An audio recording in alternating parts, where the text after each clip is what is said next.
Istri Konia dipersilakan untuk maju ke depan.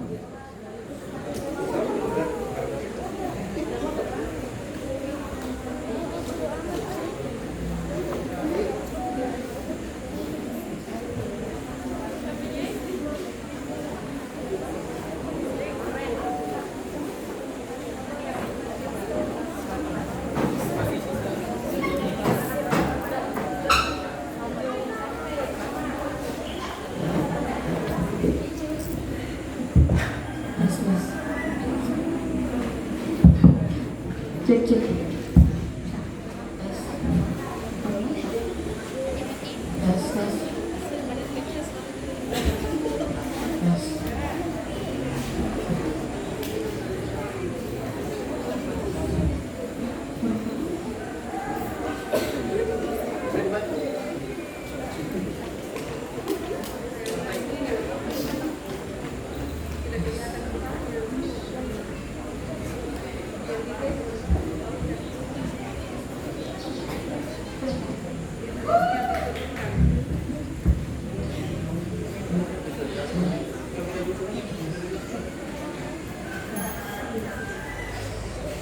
Bismillahirrahmanirrahim.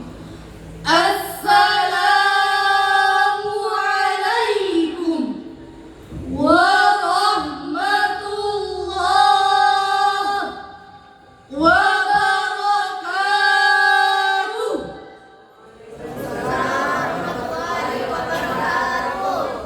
Alhamdulillahilladzi amarna bil jama'ah wa nahana anit tabarruki wa asabiya wassalatu wassalamu ala rasulillah wa ala alihi wa ashabihi wa man taba'a risalatah, amma ba'du. Dewan Hakim yang arif dan bijaksana, hadirin yang berbahagia. Dalam dunia yang demikian luas, dengan jarak antar negara yang amat berjauhan, tidaklah menjadi penghalang bagi kita untuk mengetahui apa yang sedang terjadi di belahan negara lain. Mengapa demikian, hadirin?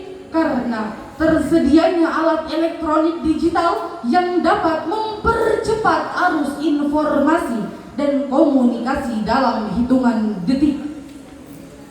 Tapi hadirin, perlu kita catat bahwa kecanggihan alat elektronik itu bisa membawa dampak positif di samping dampak negatif.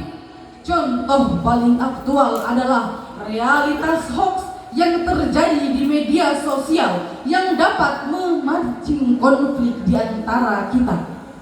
Oleh karena itu, pada kesempatan yang penuh berkah ini, izinkanlah kami untuk membawakan syarahan Al-Quran dengan judul Akhlak Bermedia Sosial dalam Menjaga Persatuan Bangsa, dengan landasan Quran Surah An-Nur ayat 15 sebagai berikut.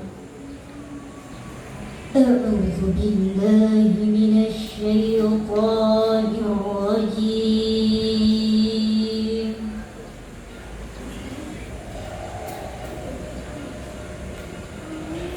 Bismillahirrahmanirrahim.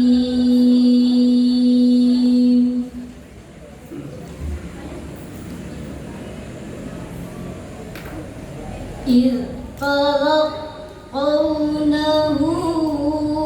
بألسنتكم وتقولون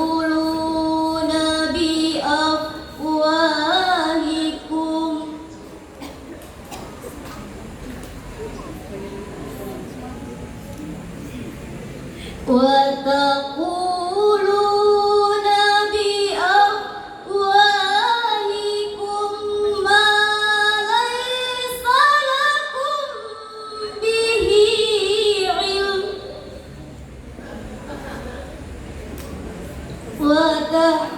يحسبونه حينا وهو عند الله عظيم. Aku berlindung kepada Allah dari godaan syaitan yang terkutuk dengan menyebut nama Allah yang Maha Pengasih lagi Maha Penyayang. Ingatlah ketika kamu menerima berita bohong itu dari mulut ke mulut.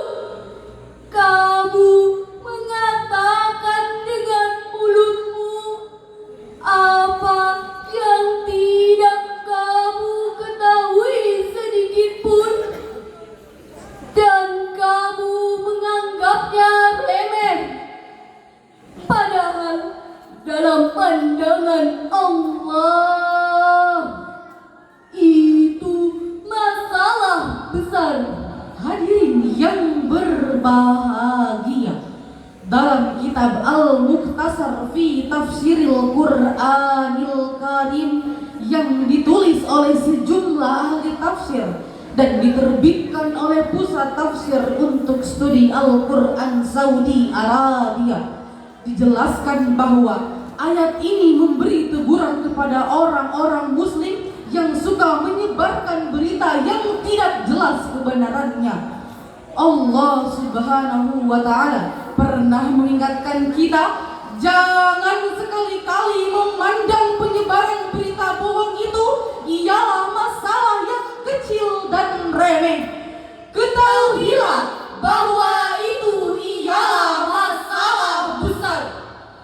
Sebuah survei yang dilakukan masyarakat telematika Indonesia pada tahun 2023 melaporkan bahwa Indonesia sedang menghadapi masalah yang sangat serius terkait penyebaran berita palsu melalui media sosial, dan hampir 35% isi media sosial itu adalah berita palsu.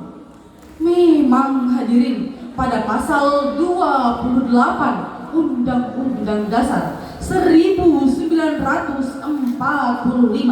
disebutkan bahwa setiap orang berhak atas kebebasan berserikat, berkumpul, dan mengeluarkan pendapat. Tapi hak mengeluarkan pendapat di sini bukanlah kebebasan mutlak. Bukan bebas seperti kita berteriak di tengah hutan, melainkan kebebasan dalam hal ini adalah kebebasan yang harus dibatasi oleh hak-hak kita dalam menjaga kehormatan, keharmonisan, serta kesatuan bangsa dan negara. Dengan demikian, kebebasan dalam hal ini berarti kebebasan yang harus dipertanggungjawabkan. Hadirin, para produsen hoax itu amat keterlaluan pada saat kita berduka, pada saat menjelang pemilihan umum yang lalu. Ukhuwah antar umat beragama, juga intern Islam tercabik-cabik akibat gerisan hoax. Disintegrasi bangsa pun dalam ancaman besar. Tidak hanya itu hadirin, pada saat kita berduka atas berbagai musibah yang melanda di negeri ini, mereka tega memproduksi hoax. Mereka seakan tidak lagi memiliki empati, dengan terus-menerus membangun ambisi untuk menyebarkan berita palsu dan memarahkan kebohongan. Bahkan memprovokasi orang untuk melawan pemerintah yang telah memeras otak dan keringat, serta mengeluarkan triliunan rupiah untuk mengatasinya. Itulah itulah realitas yang kita alami. Oleh karenanya kita harus bertindak, kita harus bergerak, tidak boleh berpangku tangan. kita harus bahu-membahu melawan hoax. Setuju hadirin?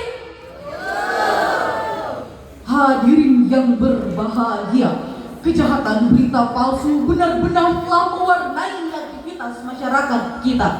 Di antaranya, yang pertama, kejahatan berita palsu yang menyebutkan bahwa dalam KUHP baru, kepolisian dapat menyelidiki seseorang tanpa izin, memblokir rekening, bahkan menangkap seseorang tanpa bukti.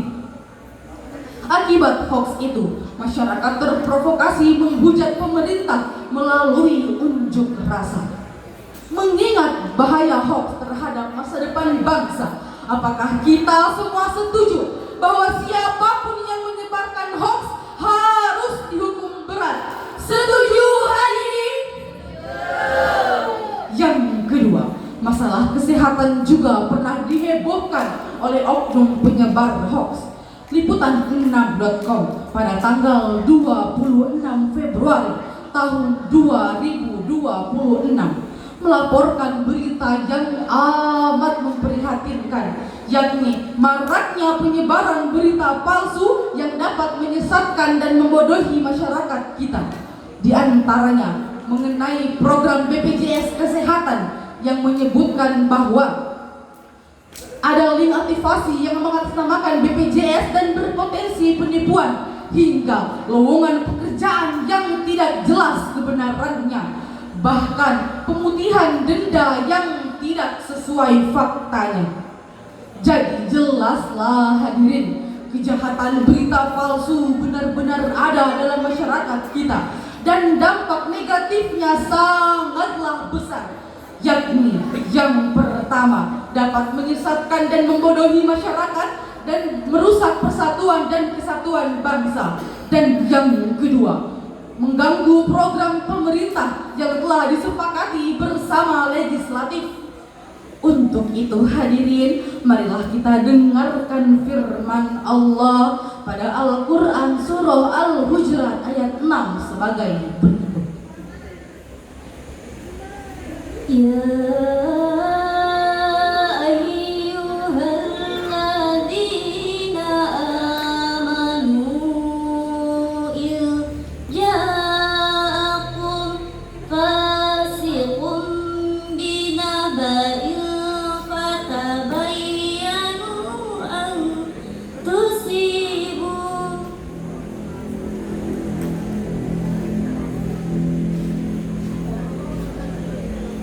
فتبينوا أن تصيبوا قوما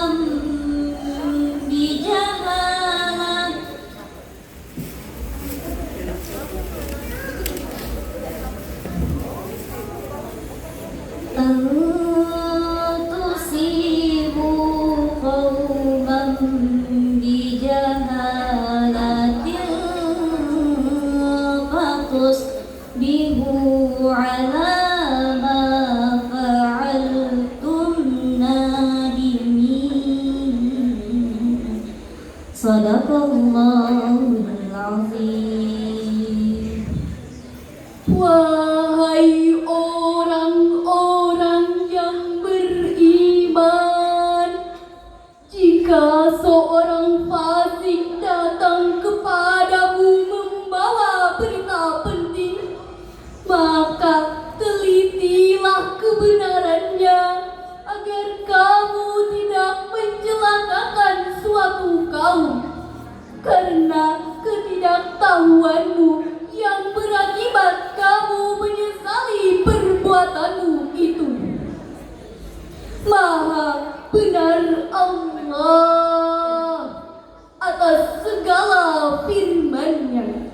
Hadirin rahimakumullah, dalam kitab Al-Azhar karya Profesor Hamka dijelaskan bahwa turunnya surah Al-Hujurat ayat 6 ini berkenaan dengan kisah Bani Mustalik. Mereka dituduh berencana membunuh Al-Walid, sang utusan Nabi, menarik zakat mereka. Padahal hadirin, menurut laporan yang sebenarnya, Bani Mustali justru datang berduyung-duyung menyambut kedatangan Al-Walid dan membayar zakatnya. Maka kata fasikoh dalam ayat ini artinya pembohong atau banyak melakukan dosa. Menurut surah Al-Hujurat ayat 6 ini ada beberapa hal yang harus kita perhatikan. Di antaranya yakni kita tidak boleh menelan mentah-mentah suatu informasi yang diragukan kejujurannya. Kita harus melakukan check and recheck, yakni memeriksanya berkali-kali agar tidak terjadi konflik. Rasulullah Shallallahu Alaihi Wasallam pernah mengingatkan kita, Iyakum wal kadhib, fa innal kadhiba yahdi ilal fujur, wa fujur yahdi ilan nar. Jauhilah kebohongan, sebab kebohongan akan mengiring kepada kejahatan, dan kejahatan akan mengiring kepada neraka. Hadis riwayat Bukhari dan Muslim. hadirin yang berbahagia, gadis cantik berselendang setra, Gelang dan antiknya berkilauan, waspadalah berita yang ada. teliti dahulu sebelum disebarkan. Sebagai akhir dari syarahan kami, dapat kami ambil kesimpulan, yakni yang pertama, kejahatan berita palsu berpotensi merusak persatuan dan kesatuan bangsa. Dan yang kedua, pemerintah harus bersikap tegas terhadap produsen dan penyebar hoax, karena kebenaran informasi adalah tanggung jawab kita bersama. Maka saring dulu sebelum sharing, informasi sehat, pikiran akurat, bangsa hebat. Sekian dari kami, sampai jumpa lagi. Wabillahi taufiq wal hidayah. Wassalam.